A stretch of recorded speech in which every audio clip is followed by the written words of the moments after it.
Yeah. So first off, again, we had a new podcast episode this week, which was about is money important for style? And the first half of it was basically Spencer and I talking about like our background, how we approach, just being kind of transparent because I don't know, not many people know us. They know I used to work in menswear. We're all kind of menswear adjacent, but we just want to, be clear where we are. Spencer's still in school. I'm basically starting my career over because I don't work in menswear anymore. And yeah, just kind of providing that context and then kind of leading to how we approach buying clothes, and how that's kind of affected us. And, the answer to the question was basically like, it's like a nuanced yes and no, right? Like, yeah, or no, you don't really need to have a lot of money to have good style because obviously Spencer and I have bought a lot of secondhand stuff, Brooks Brothers really assuming you OCBDs. have good style. Yeah. But also like one aspect of style that I think is, it just kind of goes into whatever you personally view as good style. But for me, it's always about specific things that maybe you like and you incorporate in a way that is personal to you.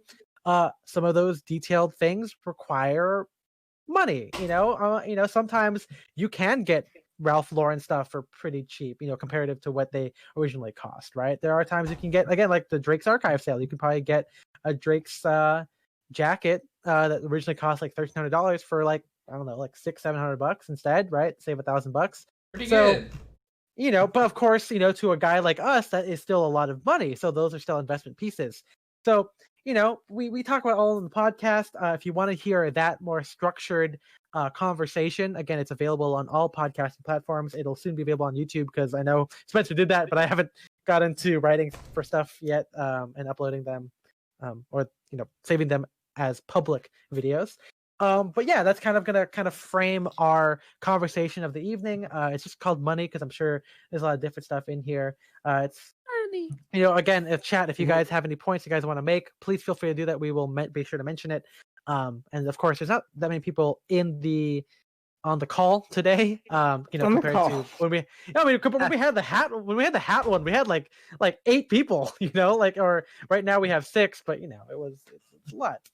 But one thing I kind of thought of is that all of us here have kind of worked in the industry, in varying amounts. I'm kind of curious. First off, did you want to work in it to get discounts? No. Was that ever like a thing? Was that ever a thing that kind of occurred to you? I'm sure we can discuss that a little bit. I mean, it's a perk, but yeah, it's a perk. Yeah, and then maybe we could talk about things that we have gotten. Like that. Maybe obviously compared to a regular person, we're gonna have. It's gonna be easier for us who have worked in it to get clothes because there's perks for sure. Yeah, I'm an honest person. I'm always saying it, but at my interview, that's something everyone always tells us. That's something they always say, and people know this about me. But my interview for Brooks Brothers, I said, "Look, I am doing this solely for the 60% discount. So you better hire me. I want to use it." That's huge. That's wow, could you stack your 60% off the stuff that was on sale and then? No, I think that was pretty much the given. And before, so it was 60% of the base MSRP price. Like that's like yeah. That's not bad. But you could get like 1818 those wool like half canvas at that price, and before it was like 70%, but then went to 60. But both places I work had a pretty generous discount. Men's Warehouse, I believe, was 55. And they also had a program where if you spent more than like $100, $150, they just took an amount out of your paycheck for like 4 weeks or something. Yeah, so there's no tax. I almost never. I mean, I didn't buy much from Men's Warehouse, and I almost never did that because I was never buying enough to use that. J. Crew was 40%, I think, if I recall correctly. I think so. Yeah. I usually don't like talking about stuff like that, but I'm pretty sure I never want to work for Brooks Brothers again, so I don't mind sharing it. This stuff is all on Glassdoor too, I think. So if you Google it, I think this is something the employee discount policy. Yeah, absolutely. I think that this is, to be transparent. being transparent, right? You know, or something fucked up. Because they're getting all these like a lot of these retail jobs. They're getting a lot of these like younger people working for them that have zero experience about what to like expect out of working this kind of job. Yeah. And you know, you just kind of like, well, I assume I get a discount. How good is it? You know, like, and when you're young, I feel like you don't have the self-realized agency to ask up front and like negotiate harder salary. Also, because you're very replaceable. So like, I feel like the more that's out there, like it lets people know, like, hey, if you do want to like start a career in sales or like menswear at like this very basic level, like what you get paid, what the commission rates are, what your perks are. That's like all very relevant because it's like, do you want to spend working 3 years at a place where you only get like a 30% discount when you could have been working basically the same exact job getting 60%, right?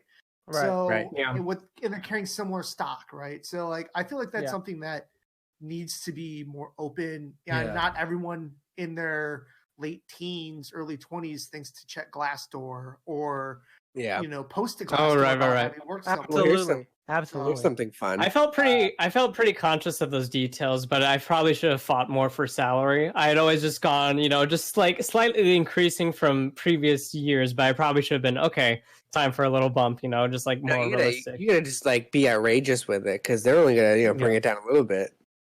That's right. And they'll just take it. I didn't when I first got my first job offer, I think I was too excited. I had never like gotten that before. So I probably $725. I asked for way too much money, like an obscene amount of money. And they're like, okay, they looked you up and down, like Then they like, come back and they go, enough. Right. hey, remember what they said, right? Well, I guess I've said and said, but hey, if they were your manager, they would fire you on the spot. Right. Every one of my managers would have fired me on the spot.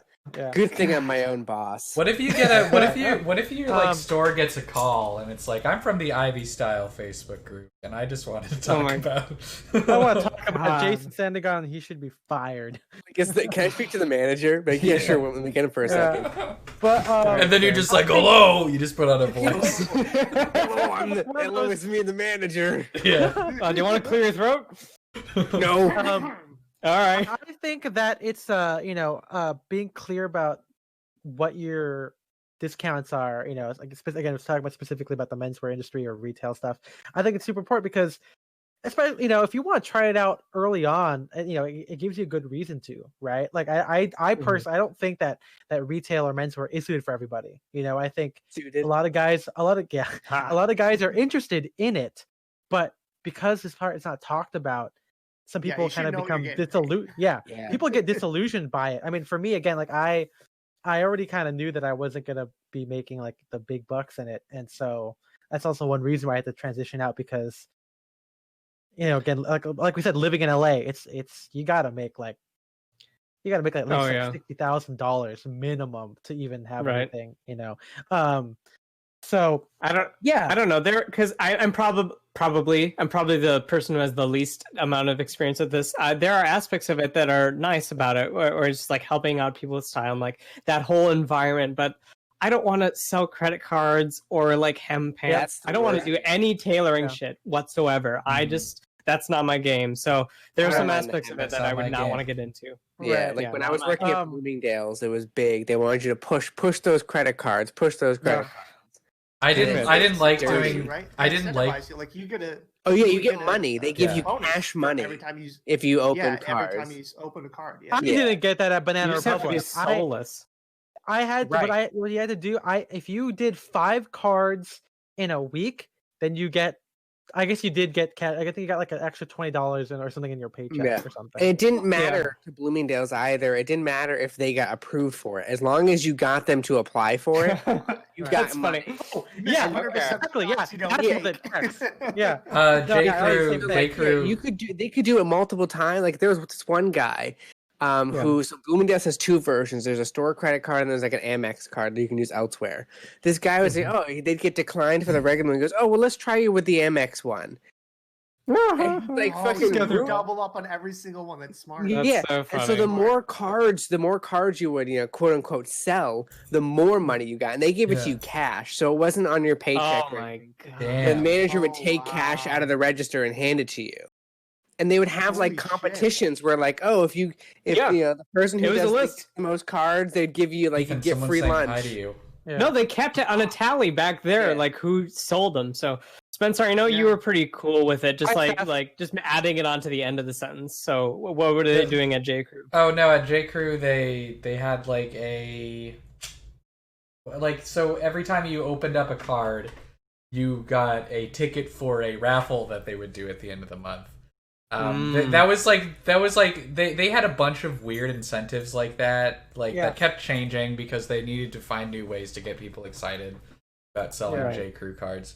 I was never like huge on it because it's like people for the most part didn't need it. But there was like 2 weeks where I was just fucking doing those things every transaction. It was crazy. Wow. And those 2 weeks made me like number 2 most card boy of the year. So that was pretty good. Well, okay, so you're responsible for tens of thousands of dollars. Exactly, hundreds of thousands of dollars credit card debt. It's all my fault. Yeah. To bring it back to the thing, did you guys take advantage? Like, so actually, let me reframe it. Did you guys build your wardrobe by using your discount? Like for me, no. I'm sure the answer is yes. It helps. So I worked as you guys know, or I hope you guys know, I back when I was working on my MBA, I worked at Banana Republic. And I worked at one of the bigger ones at South Coast Plaza, the one that Spencer used to work at for J. Crew. And so there was a lot of variety there. Like it wasn't like a typical one where maybe they didn't have enough jackets, but I did have my taste enough back then where I'm like, okay, I don't want a 2-button jacket. I don't want a low button stance or, Party Disharmony. But that's where I got like the Aiden chinos, which are kind of like very Drake's, kind of like mid-rise, slim straight cut, 100% cotton. I got those from there, and I bought them I bought them in like not every color, or I guess so, like navy, under the sun, khaki, brown, and that's gray. And I still wear them today. Like they've held up. I mean, I don't know. You're wearing them today? I thought you were wearing your Spear and McKay corduroys. Oh yeah, this doesn't add up. That's funny. But yeah, I got those ones. I have a couple of back when I was wearing like merino sweaters, even though I don't do that now. But I got some stuff from that. But there was a couple of times where they would say, "Hey, why don't you use your discount and buy that sport coat?" And I'm like, "It's because it's not it, man." Trash, like, bro. Yeah, that's your role too. You're like, I know how to discount at Target to buy trash bags. Yeah, but I think kind of useful. That would be I'm out actually. I'm gonna get them out. I think I had a couple of shoes from them, but like, of course, they just weren't good. Also, I have a size 7, and the smallest they made was like an 8, so it didn't really work out. But but it was a decent. It was like at the heyday of it, there was guaranteed hours until I think every year they always cut hours because retail's always on decline and people are shopping online and everything. But yeah. I didn't build a lot of my wardrobe there, but I did get like pants, and that's a pretty good, that's a good place. Was that like a hole you needed to fill? Like, I need more pants. He had a bunch of holes in his pants. I wore period clothing, right? And this is before I started like buying milk syrup or whatever.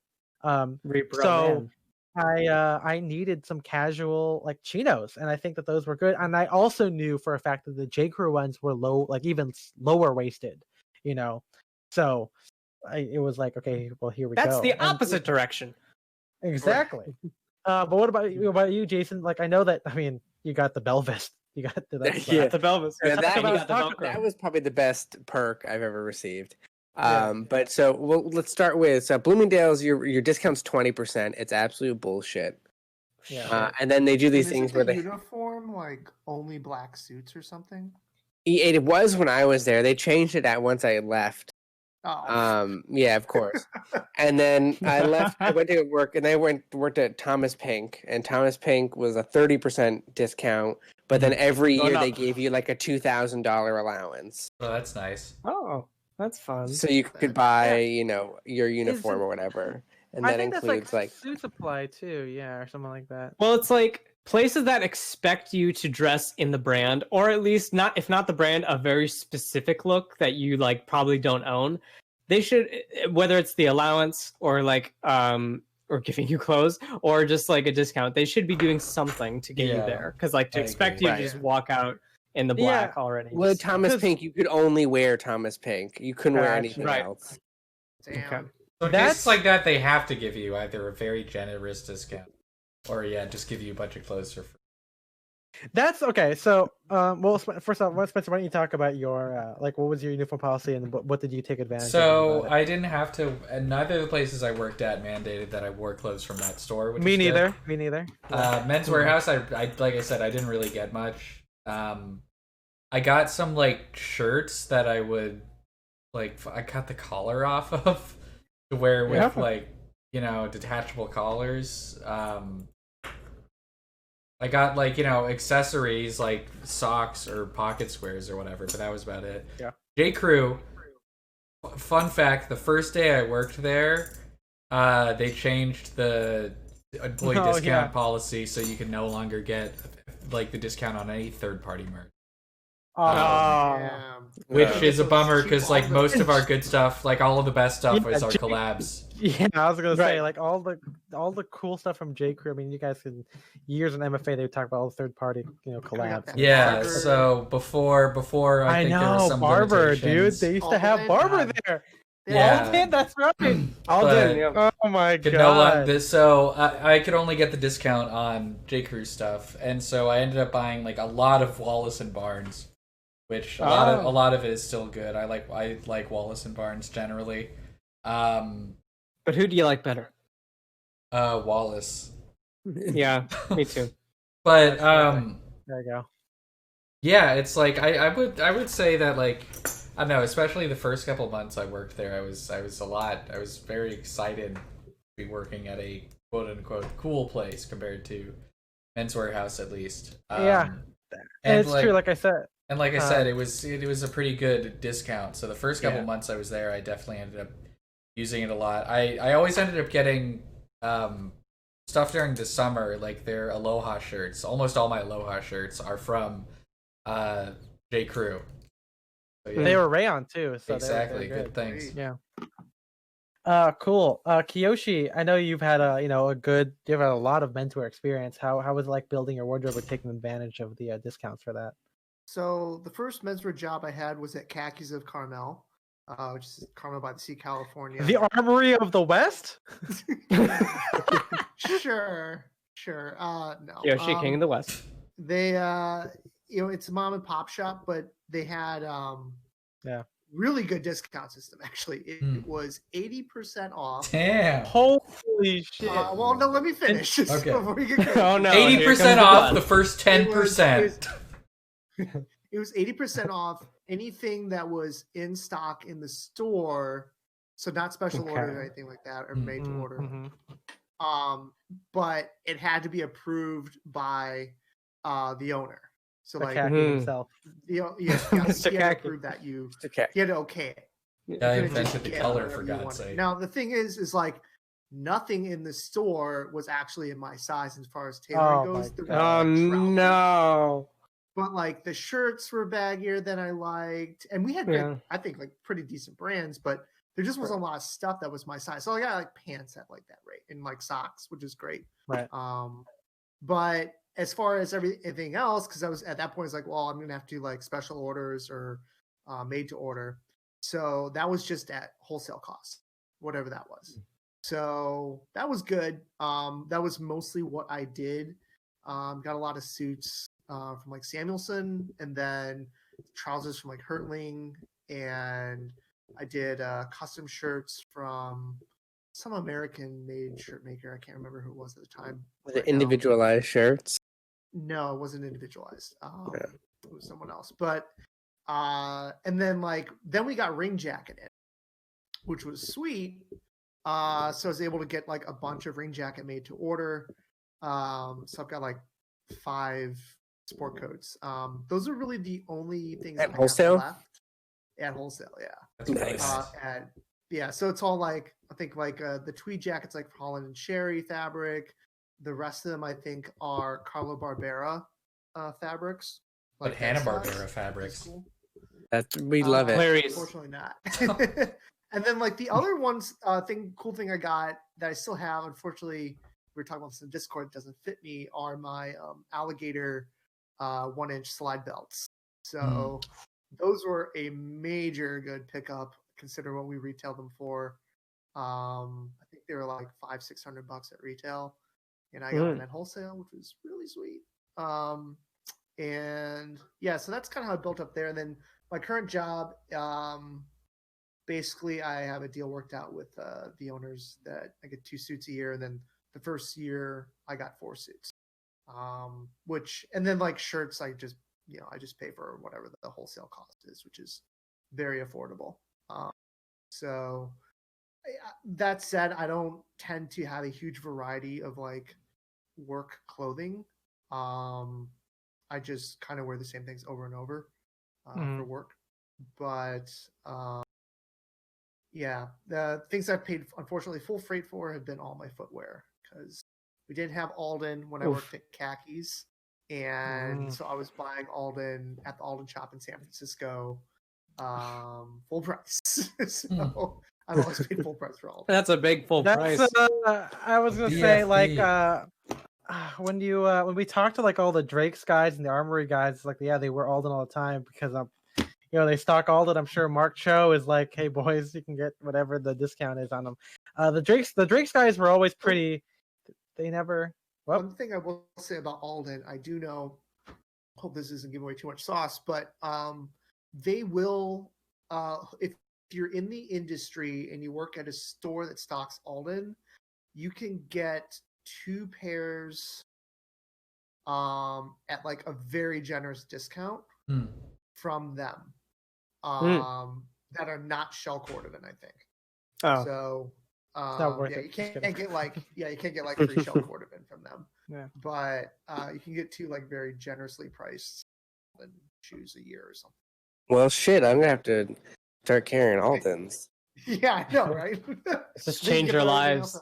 Yeah, Jason, do it and then let us give your friends and family discount then. Right, yeah. No, that's it. Yeah. No, I was gonna say the Drake's guys, I mean, they never really said, whatever. They never told me what the discount on Drake's is, but obviously, I mean, they loved it even now enough to, well, I mean, when I say even now, I mean like the current guys who work there, but like they all wear Drake's all the time, and why wouldn't you? And it looks pretty good. I imagine they probably got a pretty sweet deal.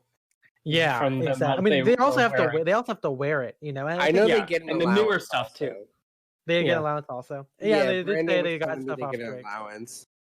Yeah, I think it's one of those things where like if you're lucky enough to work at one of those places that stock really good shit, it's like you're gonna like that's a great way to build a wardrobe if that's what you want to do. No, absolutely. Yeah, that's the thing that sort of has kind of sucked about the places I've worked, right? So like I worked at Thomas Pink. When I was working at Thomas Pink, I mean I liked the stuff, but it was always a little too. It didn't fit me the way I wanted it to fit ever. And then now working at the store I work for now, I don't pay for anything. Because of like sort of my, I don't want to say status, but like, how I fit into the company, whereas I'm the buyer. Right. I'm one of the buyers. I manage the stores, and I steal the stock. I do like the bookkeeping and all this stuff. So like, I don't pay for any of the. The discount is that I just get to take things that I want. I see. 5 fingers. Yeah. Finger discount, baby. It sort of works out though, right? Obviously, if you give that discount to somebody, and then of course if they, they fleece the store. Yeah, it's not out anymore. But so I don't really wear a lot of the stuff in the store, so there's not much that I actually take. I'll take like Kiyoshi said with his first thing, it was like socks, and a lot of the stuff that I've gotten has really sort of been, like the Bell Vest. It was like I was just in the showroom, and they said, "Do you want this?" And I was like, "Yeah." Of course I want it. The only time it's ever happened. So I've never really worked for a store that retails for other things. I think that's kind of also the key, right? Like if you're gonna work for a place that gives you free stuff, either work for a custom tailor so you can make what you want, right? Or you work at a place that stocks what you like. Yeah, and even if even if we don't stock it, I have the connections to the people who I can get stuff. Like I have the emails to the people at Alden's or like Paraboot. I can email them and ask for things, sort of. You just need to. Are you telling us? No. I haven't. So I haven't done it. These have all been soft things where they go, let me know if you need it. How's the sizing on blah blah blah? Yeah. Let me. You need to make size in Michael's. Size 7, size 10, size. Just want to try them out. Yeah. And don't be alarmed if I give you like 6 different addresses. Those are all my houses, and I need to try them all into those places. Exactly. Right. That's where my socks are a little scattered right now. So just yeah. I do take a lot of cashmere sweaters, though. I will say that I have like 6 cashmere sweaters. Nice. Yeah, that's nice. That's nice. And they're secretly Laura Piana, but don't tell anybody. We won't. I was gonna say I haven't been able to have that great perk of working in menswear to get those discounts. Like at Ascot Chang, obviously I made a couple of spear points. I don't need more because I already have a lot. I didn't want to go crazy either. I don't know what the discount. I mean, I think I got half off, which is still an investment for a shirt. But I'm also pretty, frugal, I guess, or not. I'm not irresponsible to just I'm gonna replace all my spear points that are perfectly good. How much is an Ascot Chang shirt? What are they, $450?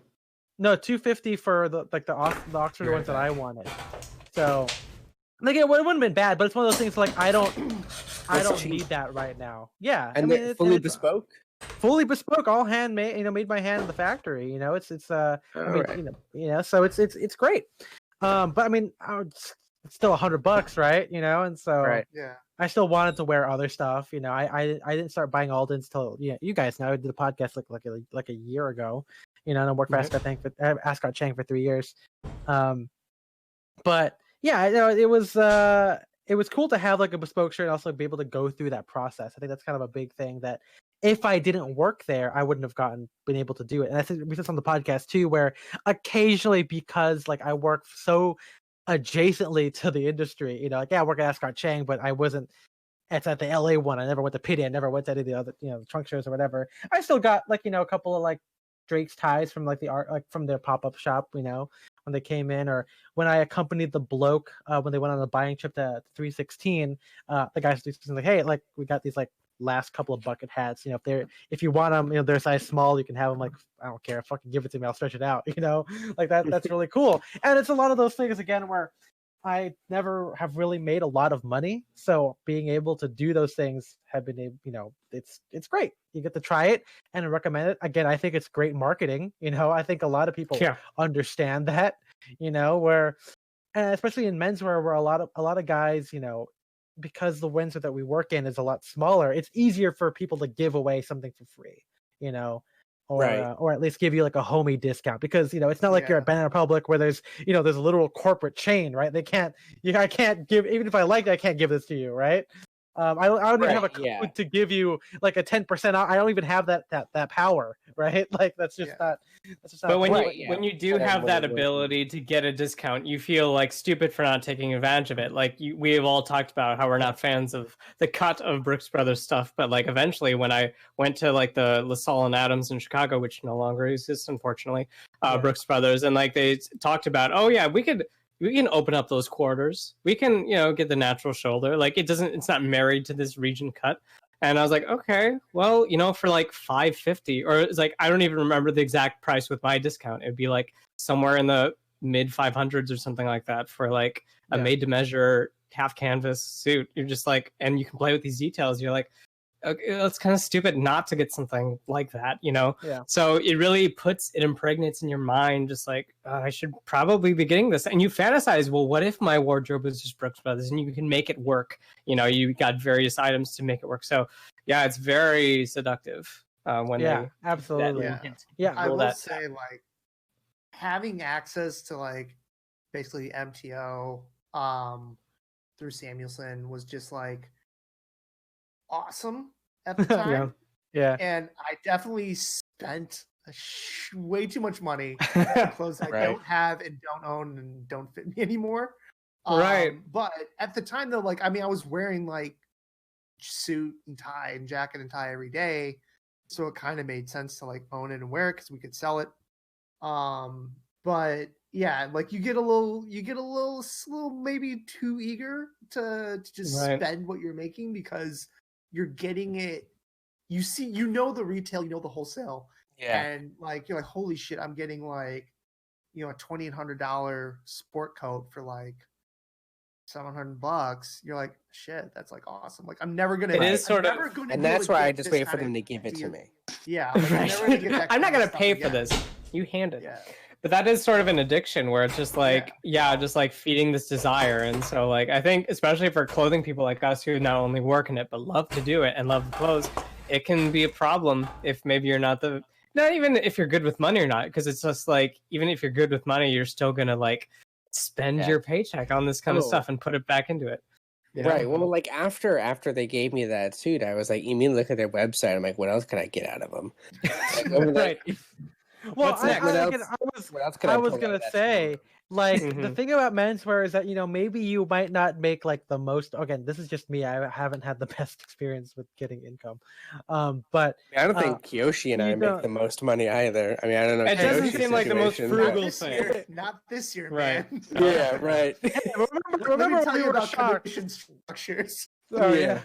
Well, I'm so glad I don't get any. I don't deal with any commissions. I just on a salary. Fuck that. Well, I was gonna say. I mean, hey, remember we were shocked about my past, but we're not gonna dwell on that too much. But it's the idea that, you know, like you gotta really enjoy what the brand that you're doing is, right? Like that, because that's how you're gonna build it and get stuff out of it. Because again, you're probably not making the big, like, you know, like traditional, like a conservative like industry. Like you're not an accountant, you're not a lawyer, you're not whatever, where you're making a lot more money, you know. So you're gonna have to have caveats, right? A little bit, you know. Caviar? That's where and that's where the beauty of menswear is. If you're able to be well connected, you can. It's pretty great, and then all the rest of your stuff kind of just goes to the essentials, like, you know, like rent and food and whatnot. Right, you know, and so.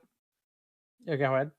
Oh, I say these like sort of these, you know, sort of connections I've made, right, with you know, trying to get discounts out of people. It's like only going to help me, you know, when I, you know, finally open up my own, you know, shop or full-fledged brand where it's like, oh yeah, I can carry Aldens because I've been, you know, friends with these guys I've been friends with them for, you know, years or whatever at this point. Or, you know, oh, they know me from my last place. It's like, oh, a factory we use is really good. Let me just call them. Sort of thing. Networking. Yeah, like, who knows? Fuck, I could call Belvest and ask them to start making, you know, suits for us. There you go. You know, and it's will. And I have no qualms. And I will. And then, get them on the eventually. Let's call them right now. In fact, let's call them on the stream. It's early there, right? We'll do the fry at work. Hello. Yeah, this will work. Hello? Oh, is this Belfast? Hello, is it speaking Mr. Belfast? Let's act this out. Jason, we're going to prep you for what you're going to do. Yeah, thank you. So this is the worst case scenario call. Yeah, this is worse. Let's do worse first. I was going to say, so you're going to start out by making a Belvest, and then eventually you're going to switch to Lardini, and then talk about how great the make is, even though it's a little bit worse. Less. I had to say that. Those are the types of jokes you could know if you're in the industry. I don't know how you can go from Belvest to Lardini and then charge more for it. Like, I don't know how you can in good hire the consultant that told you how to actually make your business profitable. Sure, but that just seems like such a bad conscience move. You're like, you mean getting Asterflex and then marking it up? Right. Columbia. How's this Ivy Style? Is this better? Yeah, we're alienating Ivy Style. Now we're gonna alienate everyone else. I have no qualms with markups, you know. Yeah, I mean, we talked about it. But it just seems like to lessen the quality and then say it's better and charge like 5 times more for it. I don't think they said it's better. I think that's kind of the difference, where they just switched. They just quietly switched makers, which is, again, it's fine. I mean, I'm not gonna say what it is. Anyway, so let's move on to the second half part where, okay, so now, you don't work in it, or you're unable to get the discount on it. How do you acquire your clothes? Like, how do you get all the other shit that you really want? And I'll just say, first off, obviously, me and Spencer, the answer is one of two things: flea market / eBay and reproduction. Like, that's the two. And those are typically, the latter is probably what Spencer and I, or I guess mainly Spencer, what you would probably save up for, because you can't find it, right? Those are mainly the investment pieces. And for sales, me, maybe?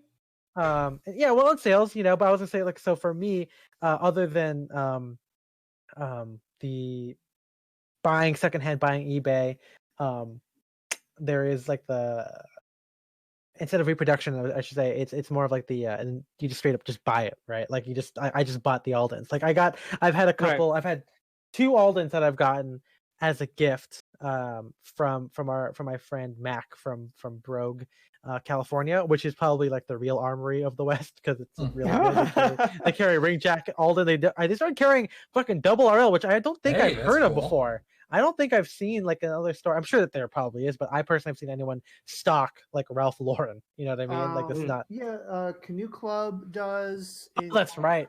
And Blue Owl does in Seattle. And okay, so not that new, I guess. Like, so you're dumb. Yeah. But you're right. There's not a lot of accounts that have double RL. I think double RL doesn't like to open accounts in places where they already have shops, obviously. And that makes it even surprising. Well, actually, I don't think double RL is in where is it, Menlo Park, wherever the fuck that is. I don't think so. I mean, they don't even are they sold in They don't have a San Francisco store. No, they don't. Yeah. They just have the one store. Which is crazy. They have 3 here in Manhattan. Wow. Well, no, I meant Brogue. Rack 'em, stack 'em. Oh, I thought you were talking about double RL. Well, Sorry. I guess I could work for both. Oh, supply and advise. That's right. Okay, well, yeah, I guess I'm just a fucking idiot. But well, you said it. Yeah, no, it was great. And then that for me was able to let me go, okay, well, now I know my size in Alden. Now I can just fucking buy Alden. So I bought it from the bloke, and I bought it from what's it called? As we saw on stream, the Shoe Mart, stuff like that. Yeah, right. And that's kind of, that's the main reason why I had to, not had to, I mean, I was forced out because of COVID, basically, let go. But that's why I got to work outside of the industry, because, just being in LA, right, I don't have access to that kind of stuff. None of the stores really work in that space to get you the discounts that I would want. You are now Junie and Spike It's 3D. The best coast.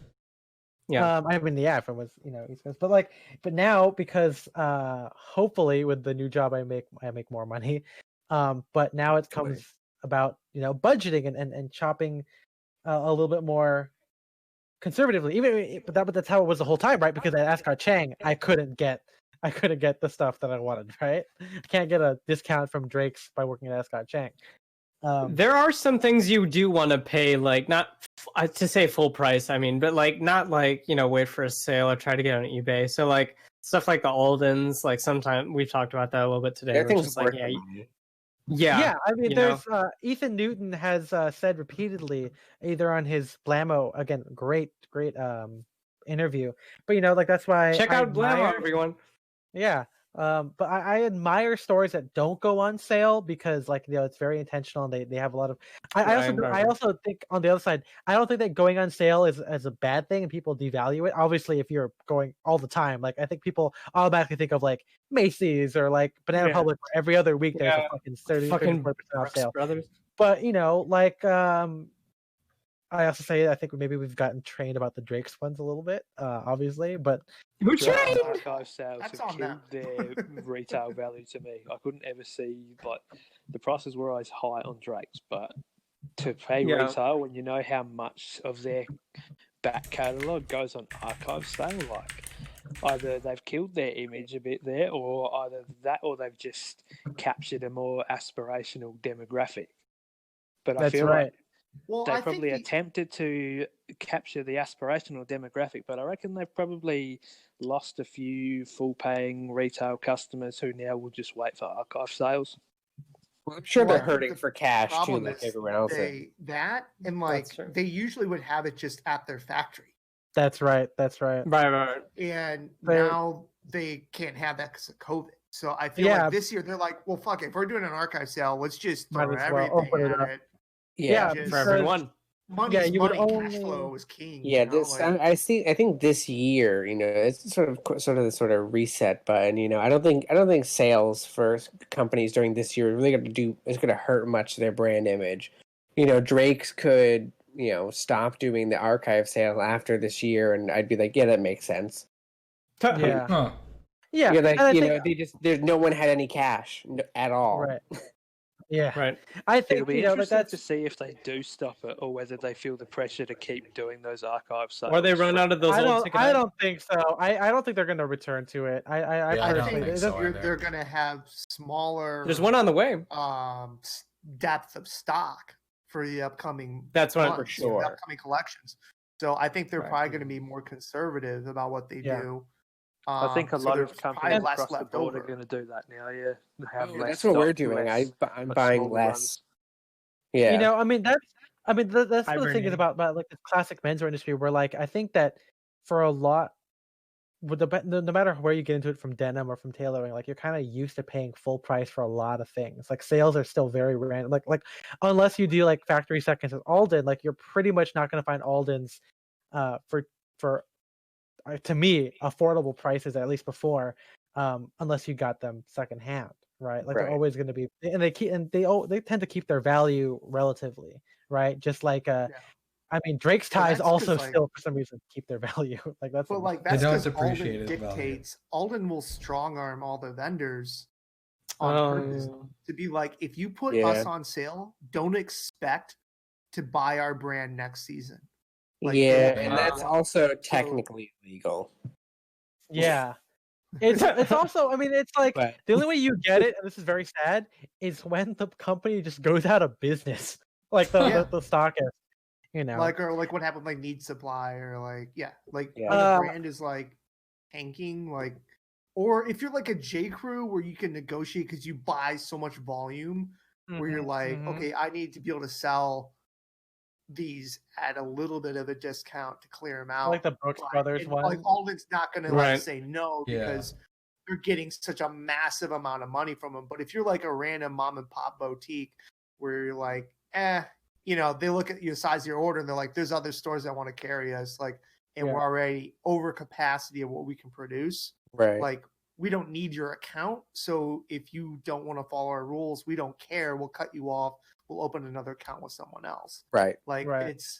It's a little bit more, you don't have leverage as a small store, which is, it's like the exact store that needs leverage as a small business, versus like a J. Crew, which is like, doesn't need. Yeah, they can pay for it. To have all the leverage, but I don't know. It's just, it's interesting how that can kind of work, and like how that comes down to consumers, where it's like, okay, like how come I can never get this on discount? This is bullshit. Well, here's the reason why. It's because there's reasons, and there's raisins. Some places are really good at predicting them. And the sun thing here.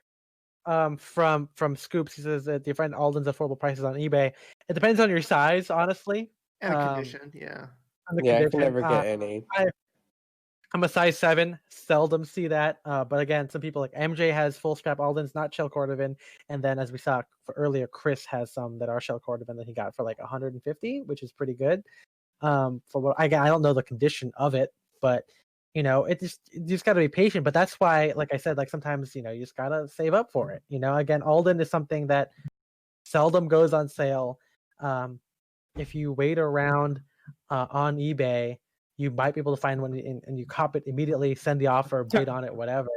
But I wouldn't mind, again, like Alden's something I don't mind paying full price for.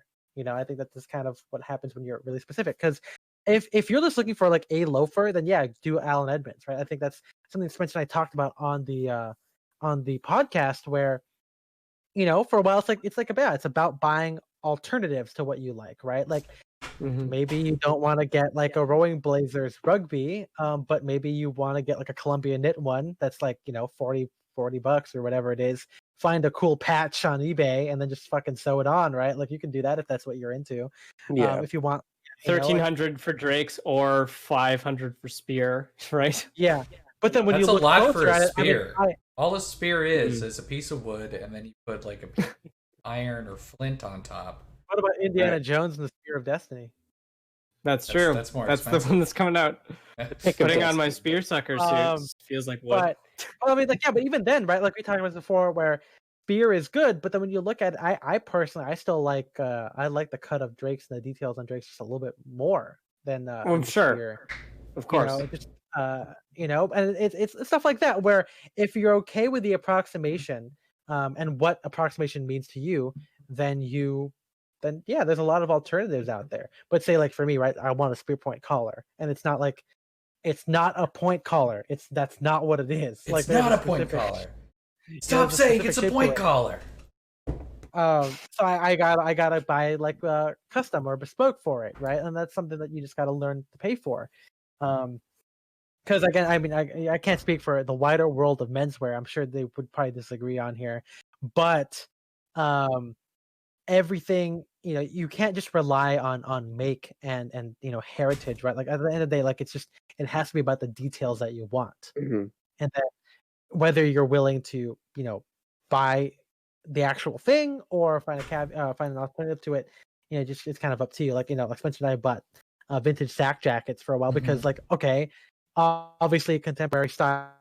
Am I still here? Yeah, you're here. Back. You were goofing for a second, though. I know. Yeah, I think my computer went to sleep. I thought it was plugged in. Go to sleep. It's tired. But just like my leg. Like yeah, we bought sack jackets, right? And it's like three roll 2 is where it's at, and we like that, and they have that. When you compare it to ring jackets, but of course the lapels are different and everything. Right. But yeah, I don't know. Like that's just kind of what it is. I don't use a lot of Grailed. I know Kiyoshi can probably talk a lot about Grailed and stuff. Yeah. But yeah, go ahead. No, I use Grailed quite a bit. But I don't use it really for like tailored brands. Obviously, I use it more for buy a lot of vintage polo on there. Buy more newer brands like 18 East. Try to find stuff I missed from previous drops or collections. I sell stuff on there, but there, like eBay to me is, I think, still a better place to go, especially for tailoring. If you're willing to like assume like 10% or a certain percentage of purchase you buy won't work out for whatever reason, because you might know your exact, say, like measurements you want off of a garment for like a suit, but the shoulders might just not work for you for whatever reason, or just the cut of the jacket might not be, even though the dimensions are correct, the cut might not work. Right. I think you have to kind of assume a little bit of, I'm getting these things so cheap that I can, take a certain amount of things that don't work out and just live with it. And I think, though, if you're looking for more casual wear or like modern brands, Grailed is pretty good to buy from. As a seller, which I think kind of maybe ties in a little bit too, is like you're trying to resell stuff. I do think eBay is better in general because the fees are smaller. I know for sneakers it's like really good right now. Well, because now they have the verification system too. That and they I think they have like 0 like posting fees or listing fees or something right now. Whereas like Grailed actually raised the commission that Grailed takes off of every sale. Right. But on the other hand, it's like Grailed has a better platform for more hype brands. So if you have things that fit a certain category, it's like eBay or Grailed. Some people cross post across both, but for me, it's like, oh, it's a Drake sweater. Well, that's not going to go on Grailed. That's going to go on eBay because I know the type of person who appreciates Drake's. Yeah, Look swap is going to go for there. So I do buy a lot off eBay and Grailed. They're usually the first place I check when I have just a generic idea of something I'm after. Usually just because all the filters and all the searches can really hone it down to a good like couple hundred items usually you can look at and scroll through. And there's a surprising amount of clothing out there in really great condition that is extremely stupid affordable. At least to my eyes. Yeah. I know it's not as affordable as like, obviously if you go thrift shopping and you pick up a shirt for $1 or $2, yes, that is the most affordable. But for me to like get to most thrift stores, it's multiple buses and a lot of time that I just don't have. So to me, I find like buying off of eBay to be like that nice happy medium of way less than on sale brand new, but also more expensive than buying at like. Yeah, I'm with you. I shop a lot on eBay as well. I can go to lots of thrift shops, but in Australia, we just do not get the kind of amazing variety that I see from thrifters overseas. So a lot of stuff I'll have to buy and I'll have to import too, because it just doesn't get sold. It doesn't get shipped here in the first place unless it's especially because someone wants it. Right. That's we've talked to all about this a lot, but Spencer and I are pretty damn lucky to live in LA where there's a lot of good vintage. And there's flea markets far out. I wish we had flea markets, man. We have like we have like a couple like flea shows. They're okay, but it's also like a lot of women's and a lot of like junky antiques that I do not like. I wouldn't even buy that shit. Well, you know, that's really funny. I wouldn't buy that, and I have terrible taste. You know, Spencer and I, one of the reasons why we started to get into like, or we kind of put ourselves into the vintage community is because a lot of these guys also sold in their free time. So these guys were like Benny, right? And he was like a buyer. And the Jets. Yeah, don't forget them. And then we went to like, this is before we do inspiration. So in LA, there's the Vintage Fashion Show, which typically, or at least for a couple of years, was the same day as Inspiration LA, which is in the same building, in fact. In the same building. God. And so we went to, we had no idea, but like we saw people on the street, like, oh, those guys are really cool, you know, Rin Tanaka, right? He could have been around. But we walked in and it's like, we went to the Vintage Fashion Show and it's, you know, all, like just like Dapper Day stuff, like the expo, it's all women's basically, right? And maybe there's a handful of men's stuff.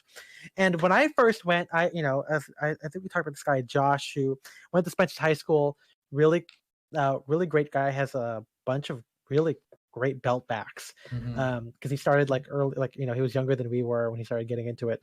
And I remember messaging him, he goes, hey, you guys gotta check out the Rose Bowl flea market. And I went in there and I only went to one side of it and it was all like furniture and knickknacks. Like, this place sucks. You know, like, now I go to knickknacks more because like I have enough clothes and I like, you know, like finding the cool rings or the cool books or whatever. But at the time I was like, what, you know, this is kind of lame. I don't see any clothes, I don't see any belt backs, I don't see anything. And of course, as we get more and more into it, I learned that there's a section across the, like, there's like the Rose Bowl is huge, and there's like another parking lot where you cross the bridge, and that's where all like the clothes are. And it's a variety of like, yeah, of course there are people who sell milsurp. Sometimes there's guys who do milsurp who don't know what they have. It's just a bunch of like random ass fatigues from a variety of eras. Sometimes there are guys who know exactly what they have. And there's ones where like everything's like $1 and just a pile of shit, like just not shit, but you know, like just clothes, right? And Spencer and I like I can't, well, I guess maybe Spencer can talk a little bit about it, but like for me, it's like if I want something basic, aka like chinos, HBT pants, fatigues, crew neck sweater, hoodies, like I don't even think about looking at like what's like, I don't look at Double R, I don't look at LVC. I'm like, I'm gonna find it at the flea market because I almost always find it there. Yeah, you know, I got my Spencer got a Sawtooth Westerner from our friend Doug, who also probably got it at a flea market sometime before. I'm like, okay, I'm gonna find it, and I went and I found one for $75, and it's great.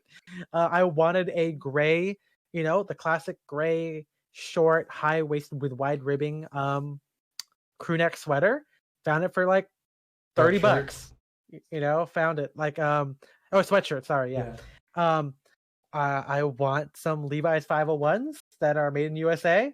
I find some on eBay, but like I also find them on at the flea market, and you can probably, you know, you just try them on. Who cares? Just, you know, go behind the guy's car, you know, open the door and just, you know, and just, just try it on the back, right? Like that's it, you know.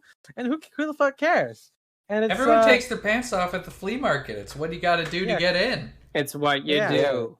You know, sometimes you find Alden to get in. Like, you don't want to buy like from Double RL but that's exactly what the designers at Double RL are doing. Is they're going to the same exact.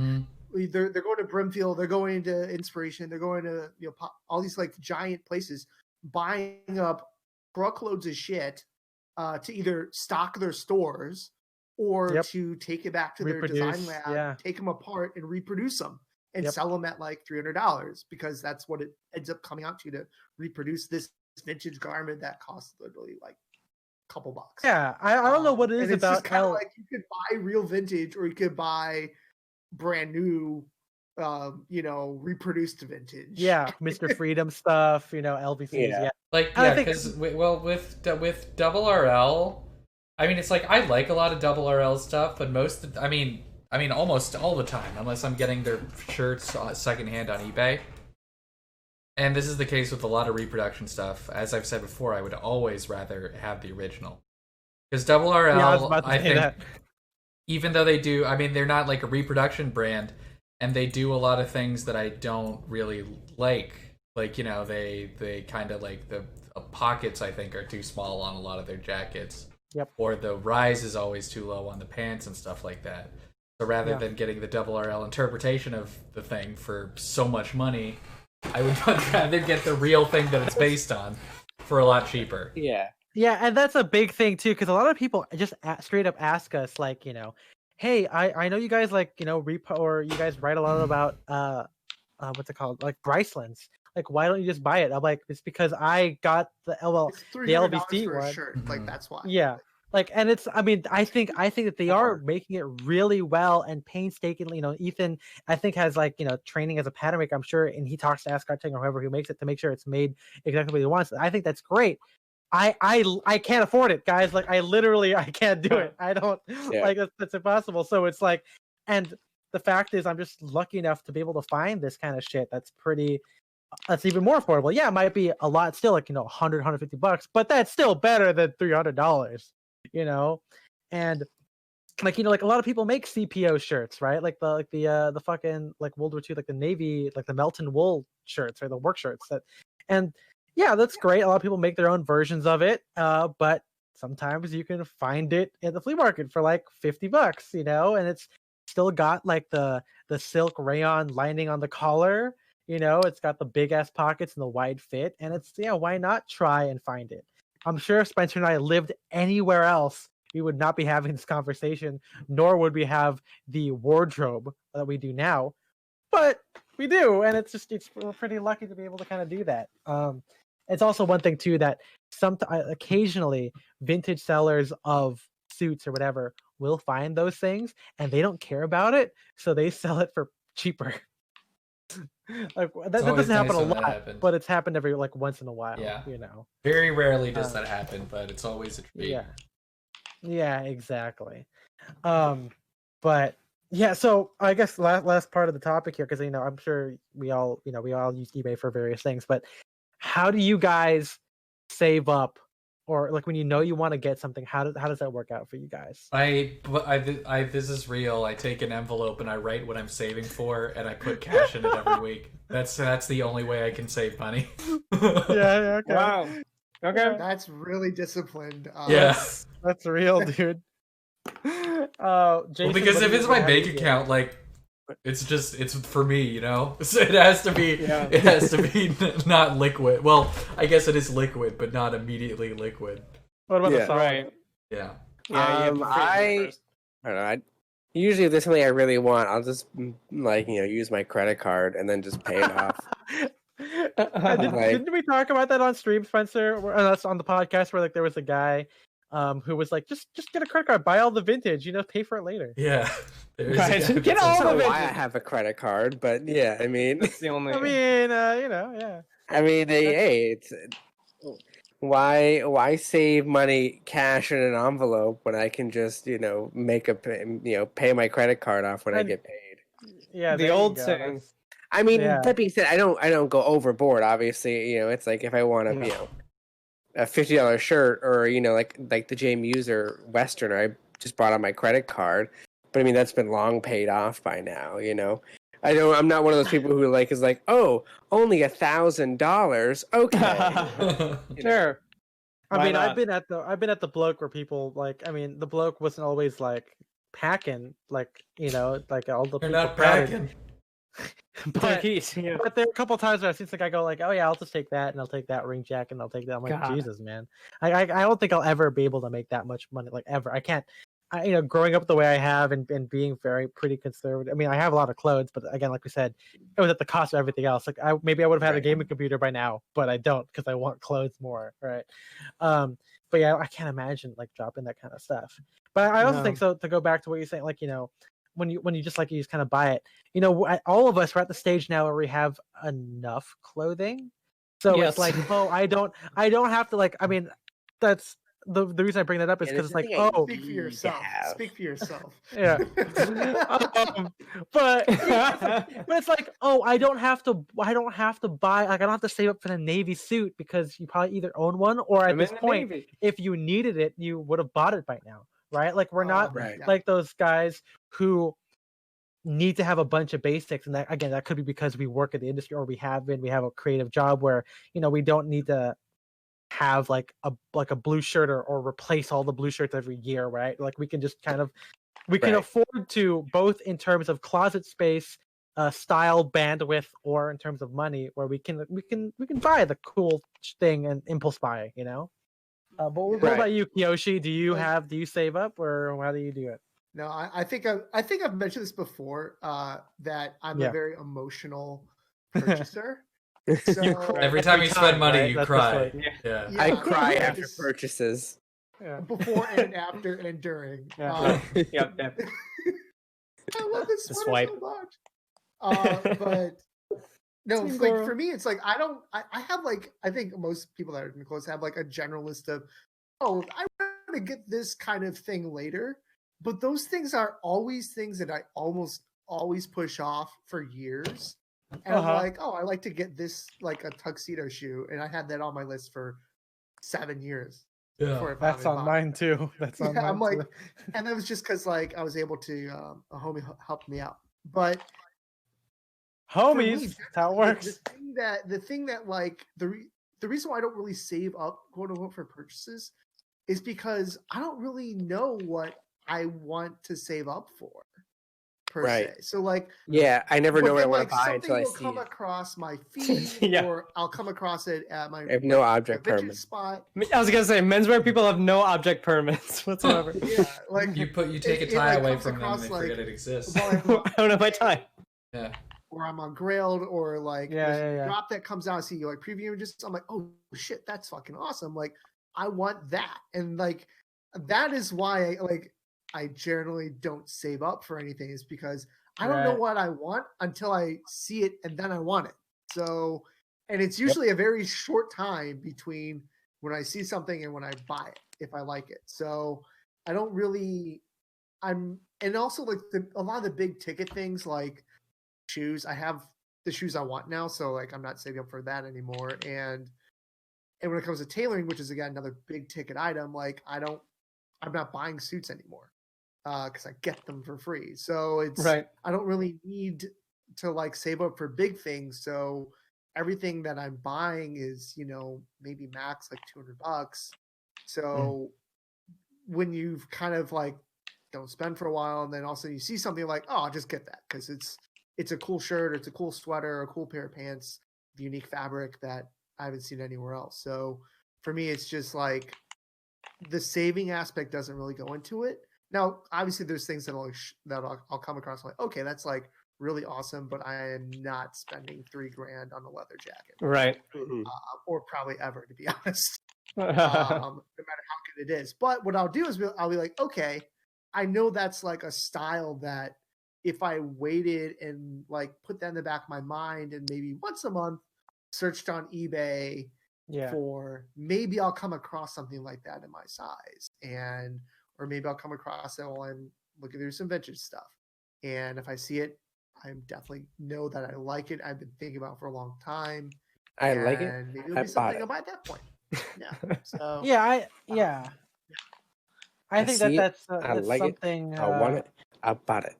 People I think people eventually get to that point too, because like today, I don't know if you guys were here earlier, but I don't really have anything I'm waiting for. I am waiting for that suit from Atelier Fugue, or the couple of suits that I'm just casually waiting for. I decided to buy it. Like, that was kind of impulsive. Casually waiting. And so, I was like, okay, maybe now after this holiday, I'm not going to buy anything. I'm just going to wait until, start my new job, start saving up. I do eventually want to, move out. I don't know if the starting salary is going to be enough for that at that point.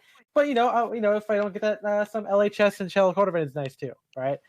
And so I try and be on the cop freeze. I don't buy often. But in your Christmas bonus for you to make it to Christmas. Yeah. And so screws you. But I made the mistake of going to 316 today because I was kind of bored. I just had some time in between shooting in Long Beach with Chris and then having time before the stream. So I went there because why not? It's a cool store. Hadn't seen those guys in a little while. And they had bucket hats. And the last time I went there, like I said, they only had small, medium, and they gave me one, as a homie. But they had one, finally on the floor in large, extra large, which is probably my actual head size, in this great camo. And I ever since Spencer got his, and I've seen like our friend Doug have a camo one, I've wanted one for myself. And it was just like, shit, here it is. Like I got, and I think two vintage ones. Purchasing. Yeah. And I put it on, and the guys were like, "Hey, like, what's stopping you?" And I'm like, "I want Alden's." Like, "Oh, like, dude, we get it." But it's like, hey, if you're gonna buy the Alden's eventually, and we're all fashion guys, it's like Alden's are always gonna be there. Alden's aren't gonna go out of business anytime soon. And it's like, if I'm already gonna buy it, why not just buy it now? So I'm like, fuck it, I'm gonna buy this camo bucket hat, and it's great. It added the kind of, I wore it today because it's from the it's kind of cold. It's a nice practical thing to have, and. Yeah, I got it because it's cool, and you can't save. I couldn't save up for this thing, right? It was one of those things where if I saw one at the flea market my size, I'll buy it. But I'm not looking religiously for it. It just gotta work out. And when you have that mentality, maybe the downside is now you start looking to make that emotional purchase, right? Like, okay, you put yourself in those positions where it could happen, right? And luckily, COVID prevents you from doing that because now I can't go to the flea market or whatever. But I bought so much shit online though. Yeah. See, that's it's like, I think we're all sort of like we're not impulsive spenders, but we're all very emotional about it. Where it's like, I think we all sort of have this like inside equation where if we come across something and we'll like do the math in our brain, where it's just like, okay, enough time has passed. This is the right time to get this. I'm getting this, and like, so it can happen really quick. But we're not just mindlessly spending. But right, when it clicks, we're burdened with the knowledge that if something could happen. I was about to say, I think the thing about being in this stage of menswear, when you're not just building a wardrobe, you're kind of just buying things to make it your own. It comes with the territory. You just got to be ready whenever it happens, And you got to be ready. You got to be ready to keep those credit lines clear. Yeah, and you got to be ready to like push off that thing that maybe you could use it. Like oh yeah, I probably want a bespoke suit at some point, or that too. But yeah, maybe you want a bespoke suit or you want Alden's. Like, oh well, I don't need it right now. I could probably buy this bucket hat right now. Like, it's just I don't need food. It's always about pushing that. I don't need food out. Because all the weight I'm gonna lose for this bespoke suit. All the drip. It's gonna look great. All that drip. I'm gonna be dripping the sauce. Yeah. But Matt, I know you. Or go ahead, Kiyoshi. No, go ahead. Go ahead, Matt. Yeah, that's pretty much that was my in before, where I was like, just like thinking about what I was like trying to like, do I really spend? But like sometimes when you think, okay, I kind of am missing this kind of piece, and you just kind of you might not plan, I'm going to eBay today, and you just kind of do it, and you're just like, oh, I wanted a green striped shirt for a while. Why not just look it up on eBay? Right. Oh, I found a reverse green white stripe for like $15. Sure, why not? And then you have it, and then you have a piece you've always wanted for cheap. And we all have our little thresholds, and then when it doesn't work out, we're very upset. And so then those things are in the back of our head like a tumor, and then we just can't get rid of it. And then we have to move on to the other thing that could be useful. It's not a tumor at all, by the way. Yeah. Well, cool. Yeah. Just don't buy anything other than clothes. Easy. That's what. Super easy. Right. Again, nothing tastes as good as skinny feels. Spencer, do you have anything before I start reading? Before I start reading the chat. Not really. I mean, yeah, like I'm much more likely to buy something in person. Like I said, yeah. I don't know. There's not really like there. I don't know if there's something I'm specifically saving for. Yeah, there's a lot of my purchases are kind of like more impulse. I don't. There's not been a whole lot of things where I've had to save for like, months and months to get. Is that why cash is kind of a part of it? It's already kind of like taking the scale down. It's not this huge thing. Well, that's a big thing too. Where like at flea markets, it's good, but you only have the cash, right? Because vendors prefer cash. You can get more deals if you do that. So yeah, Spencer and I going there with like a specific, or his envelope or whatever cash I took out that day, is like your limit. Right, and that kind of prevents you, and that's why maybe that's why Spencer and I stopped buying on eBay as much. But of course, with COVID now, like we gotta do it. Still gotta buy some stuff. Gotta do it. It's crazy to me that they don't like set up like and use like Venmo or PayPal me or whatever. Because like, well, it's about like reporting income. I mean, if you get a Venmo transaction, you can say just put in there that it's for like pizza or something, and like just personal. It doesn't matter. Yeah, I mean there are different people who do it depends on it depends on the vendor, but generally most of them prefer cash. I mean, again, we're talking to like some random ass dude who happened to have like a 1950s like red Boy Scout jacket mixed in amongst fucking like, I don't know. Yeah, I mean, a lot of the booths at like the flea market, that like Rose Bowl, are run by people who are not really interested in fashion for like the art of it necessarily. I mean, it's like maybe they are, but it's like they're just like older. Like there's a lot of like old guys or whatever that just like have a pickup truck filled with clothes. I get that they're like wheeler dealers, but it's just like, dude, you're worried about like 5-10% when you could make so much more money beyond what's in people's physical amount of cash that they're carrying on them. Right. Like, it's like, just spend an hour and a half setting this shit up and mark up your goods if the guy's paying credit card. If you want cash, incentivize cash with a discount. I mean, I'm sure it happens. It's a $25 extra if you want to do a credit card transaction. People that Yoshi, we're trying to not use our credit card, okay? We're trying to use the cash we brought in, all right? Come on. We don't need to give them a reason to take more of our money. I'm just saying, like... No, I know, yeah. I was, like...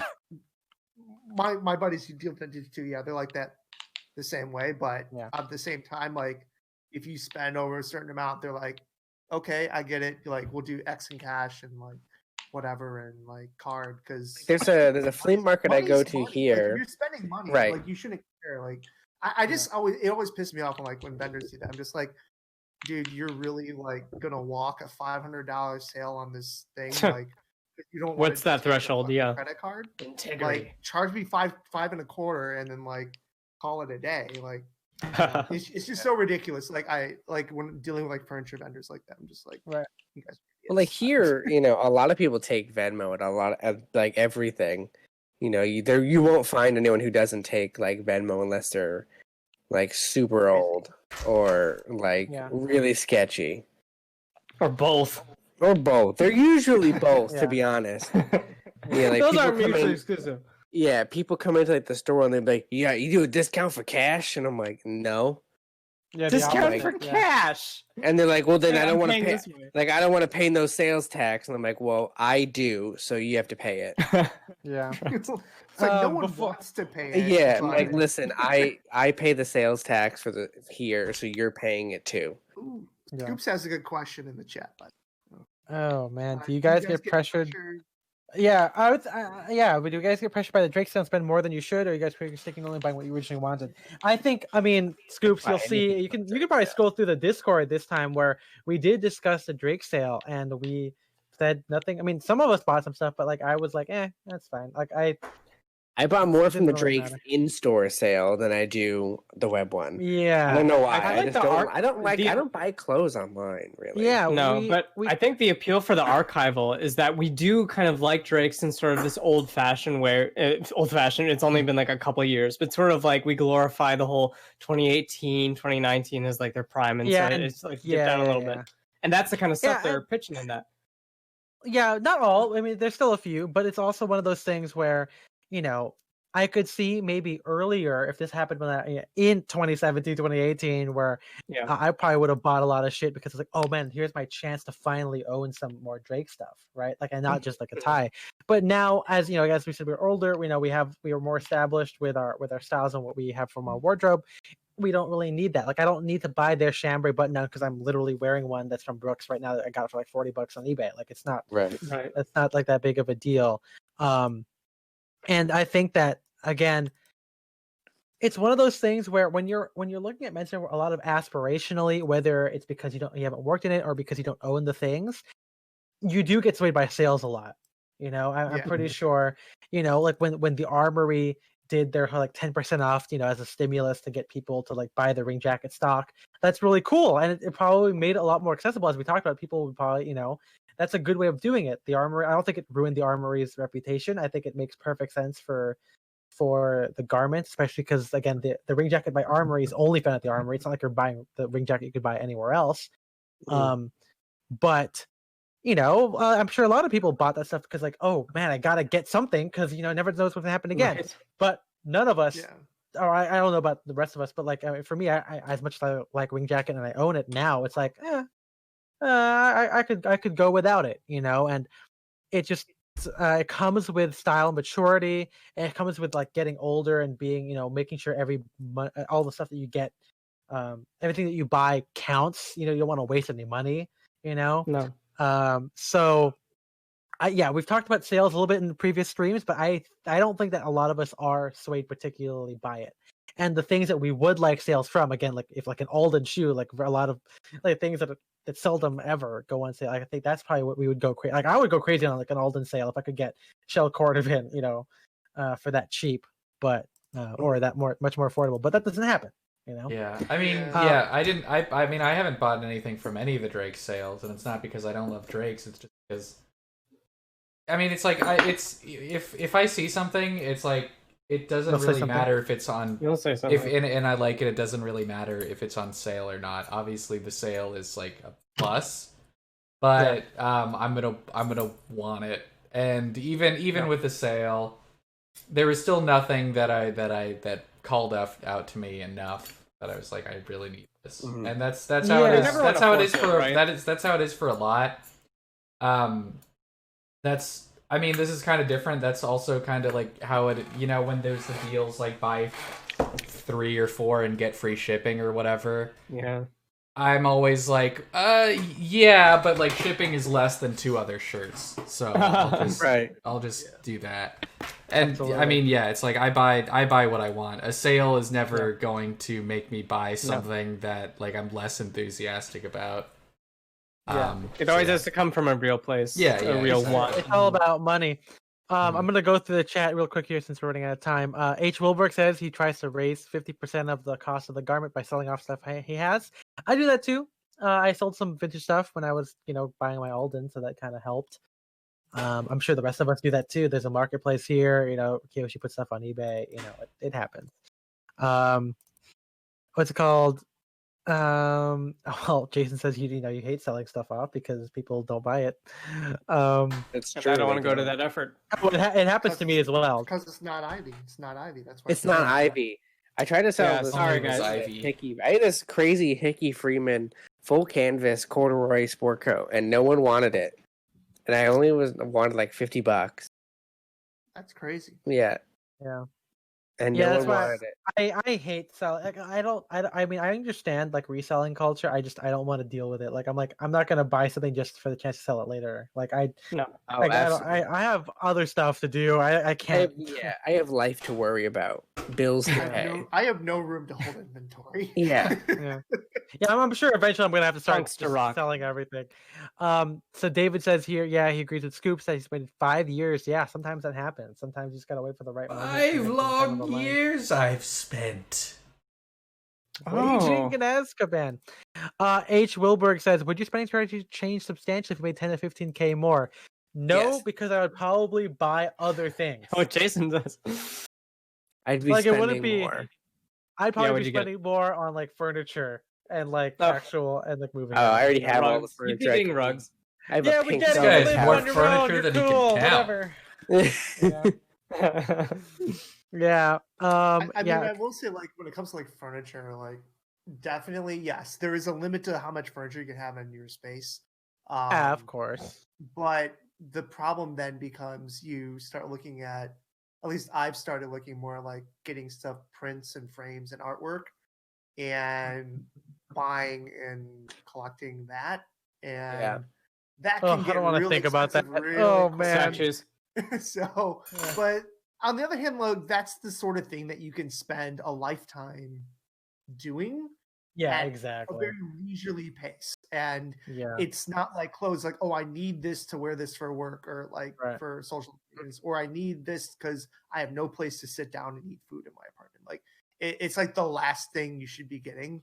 But it is kind of nice to kind of, when you are kind of like going to some of these like flea markets, like whatever, like if you see like a cool art piece and it's an agreeable price, maybe you pick it up because fuck, you know, I that's found something you can have for a very, very long time, which is great. Right. Yeah, well, I found that Revenge of the Jedi poster on the fucking side of the street for $15. Right, yeah. That's I was gonna say, no one in their 20s needs to invest in a fucking- Pollock. Just get a Led Zeppelin that poster. bad boy. I walked inside to the like the first store and said, "Here you go." Here you Yeah, go. I mean that's kind of I don't want to get stuck in that because I know I'm gonna start getting into that kind of shit too, you know, like a lot of cool there's a lot of great prints, a lot of great artists out there that I would love to support. The artist Prince. Yeah. Formerly known as Prince, actually. He's Formerly, dead. sorry, of course. Growing up with super frugal parents had a big effect on spending habits for David. Yeah, I think same here too. Like if you go to my house, again, I still don't even have a couch because we don't. I mean, also we don't use it, and now with COVID, people aren't gonna come and hang out inside my house, for probably a while. Like you know, It's just weird to me that you guys have never missed having a couch. Oh well, you know, it's only been a year. A long time no couch. And also, hey, remember, I don't hang out downstairs. So sometimes it's you know instead. it's just nice. Yeah, it's just nice to have a long chair to sit on. You know, like a wide. Yeah, but I guess remember the thing is with my family, and I think I mentioned this on the stream before, but like everyone just stays in their rooms. So you're like a share house, but your actual family. That was funny.